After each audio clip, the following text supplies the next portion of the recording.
Сәлем қыздар, бүгін біздер өте дәмді әрі ерекше кешкі ас әзірлейтін боламыз.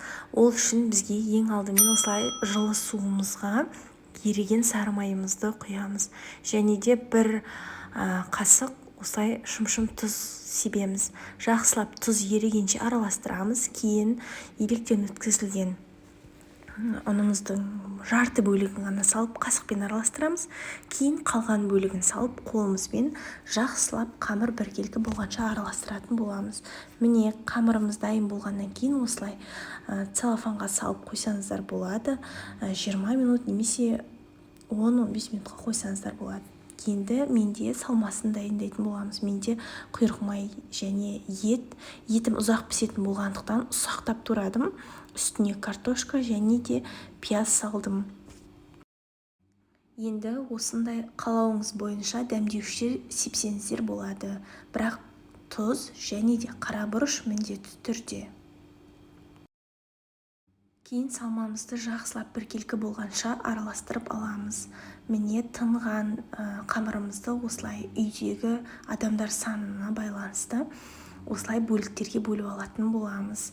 Мен 4 бөлікке бөлдім және де бетін целлофанмен жауып қойдым, кеуіп қалмас үшін. Және де осылай видеодағыдай етіп өзімізге керекті кішкентай бөлшектерін алып қаламыз.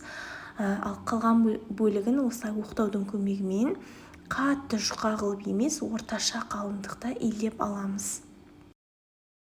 Міне осылай етіп үлкен кесеге қамырымызды жайып, астыңғы ең біріншісіне осылай қызанақ помидорымызды салып жібереміз. Кейін үстіне начинкамызды салатын боламыз.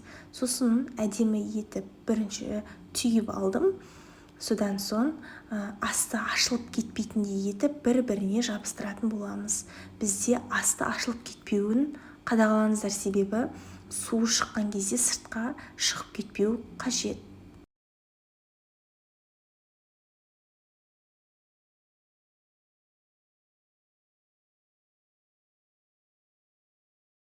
Жаңағы алып қалған кішкентай бөлшектерін осылай созып алып екіге бөліп, лағманның қамыры секілді созып, екеуін араластырып, біздің қамырымыздың бетіне қақпағы секілді етіп, әдемі етіп, видеодағыдай етіп орайсыздар. Қажетті заттарды описаниеге жазатын боламын. Үйдегі адам санына байланысты сіздер көбейтіп отырсаңыздар болады. Мен 4 адамға жететін керек заттарды жазып қалдыратын боламын.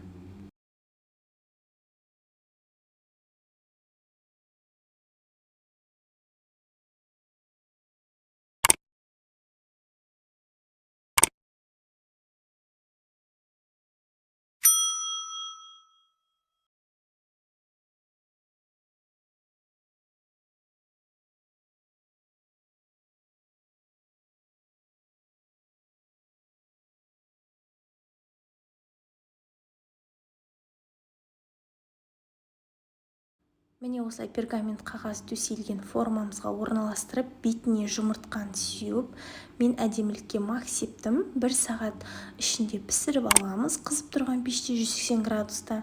Міне біздің тамағымыз өте дәмді болып шықты.